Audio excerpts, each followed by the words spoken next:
Simpson, BBC News, Belgrade. And fresh light is being shed on the desperate conditions facing many civilians still inside Kosovo. A video just brought out of the province by the Kosovo Liberation Army reveals the lack of any proper medical facilities to treat the sick or wounded.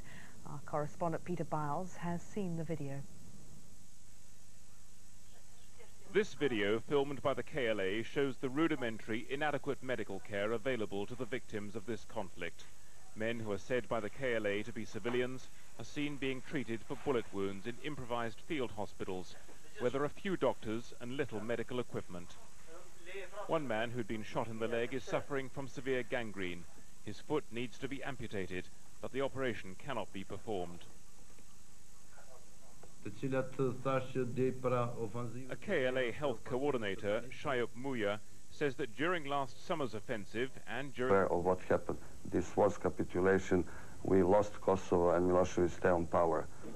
The political grumbling has already begun. Serbia's ultra-nationalist party, the Radicals, met to denounce the agreement for ending the war imposed on Yugoslav President Slobodan Milosevic by the European Union, Russia, and the United States.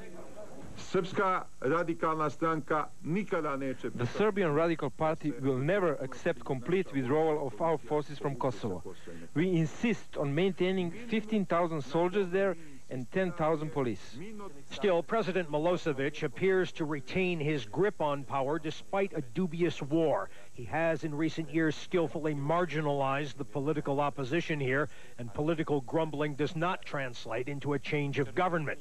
Anxiety seems the dominant public mood. We need peace, that's for sure. But under these conditions, what will peace mean?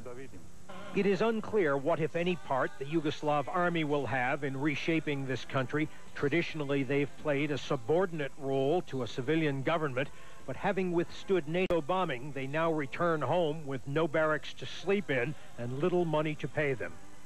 We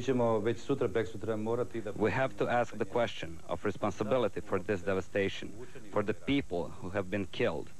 Who's responsible for the misfortune that has taken place regarding this wrong political decision?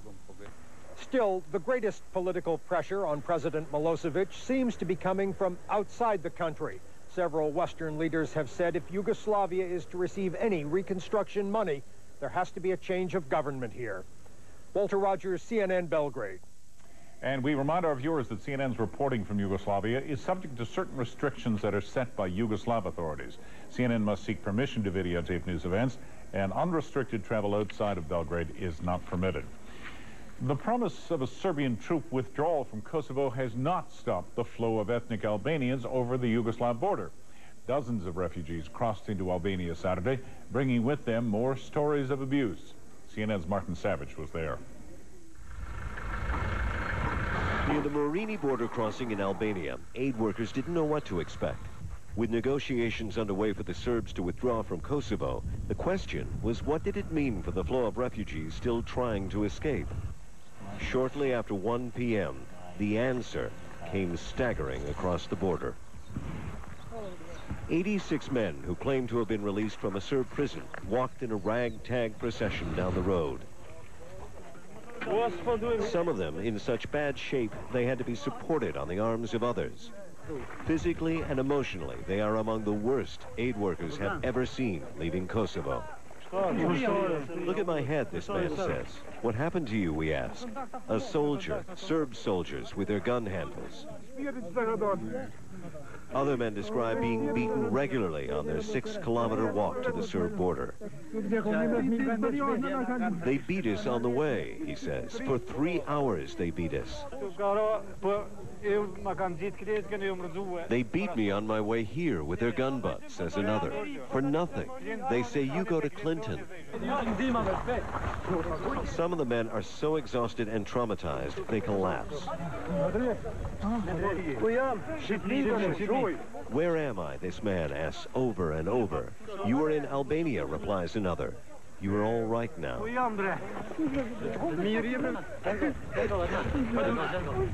The men burst into tears as they struggle with the chaotic scene around them. They beg for water. I want to sit down somewhere, he says. Sit here, they say. Water, no water. Can someone find just a little water? An ambulance arrives and the men carry the weakest victims and place them inside. The rest begin filing onto buses to carry them to Kukës. None said they had heard of the Kosovo peace plan accepted by Belgrade. All UN officials know is that the beatings appear fresh. They seem to have been fairly recently traumatized. They report having been beaten as early as this morning and yesterday. Under the peace proposal being discussed, Kosovars would return home and coexist with Serbs who also live there. Many of the refugees who live in these camps say after what they've been through, that would be impossible. You see what they did to us, he says. They were beating us, burning our houses. Everything they've done to us has been bad. Says another, it's unimaginable what they did to us. We cannot live together. No way. As Kosovars dream of returning home, they will carry with them the emotional baggage of how they left. Bitter memories that will linger long after the last bombs and guns fall silent. Martin Savage, CNN, Kukës, Albania. Thousands of anti-NATO protesters gathered at the Vietnam Veterans Memorial in Washington Saturday, and then they marched across the Potomac River into Arlington, Virginia, for a demonstration at the Pentagon. The protesters said they felt obliged to march, even though peace may be at hand in Kosovo. The event coordinator called NATO forces an army of occupation in Yugoslavia. Well, the Pentagon was hoping to see some evidence of a withdrawal of Serb forces from Kosovo this weekend. That now appears to be unlikely. And so the bombing campaign continues. CNN's Patty Davis joins us with the latest word from the Pentagon now. Patty? Well, the Pentagon on Friday said the bombing could end as early as this weekend. But with the delay in the meeting now between NATO and Yugoslav military commanders, that now appears unlikely. What the Pentagon says it needs to see is hard evidence that Serb troops are withdrawing from Kosovo, and that's not happening yet. We still have to wait for them to make a decision to turn their agreement into action, and they haven't done that yet. So if they were to start moving out quickly and aggressively, I think a bombing pause could be voted on by NATO in a relatively short period. But nothing like that's going to happen as long as the Serbs refuse to move. NATO is focusing its efforts on Serb forces in the field in Kosovo, but says it is also hitting military targets in Serbia in an effort to further degrade Serb military capability. The Pentagon says it reserves the right to strike anywhere at any time. As the final details are worked out in the peace agreement, a major question is whether the Kosovo Liberation Army will comply. The Pentagon says it expects the KLA to do so. The goal, according to the Pentagon, is demilitarization rather than disarmament. That means the KLA will stand down as a military force, not wear military uniforms, but be able to keep weapons, hunting rifles, things like that, instead of giving up all of its arms. The KLA said on Saturday that it has some reservations, but it is willing to work closely with NATO. Brian? Patty, as they implement this peace force in Kosovo, what role are the Russians going to play? Well, that is not clear right now. The Pentagon says that is still being worked out. The problem apparently is the Russians do not want to be under NATO control. So a deal perhaps is in the works on that, and we hope to hear more in the coming days. Brian? All right, thank you. That is CNN's Patty Davis reporting to us from the Pentagon. Retired Lieutenant General Dan Benton supervised the planning for the deployment of U.S. forces in Bosnia and in Kosovo. General Benton now serves as a CNN military analyst. We asked him about NATO's deployment challenges in Kosovo and plans by the alliance to partition the province into U.S., British, Italian, German, and French sectors. Is going to go in the center around Pristina.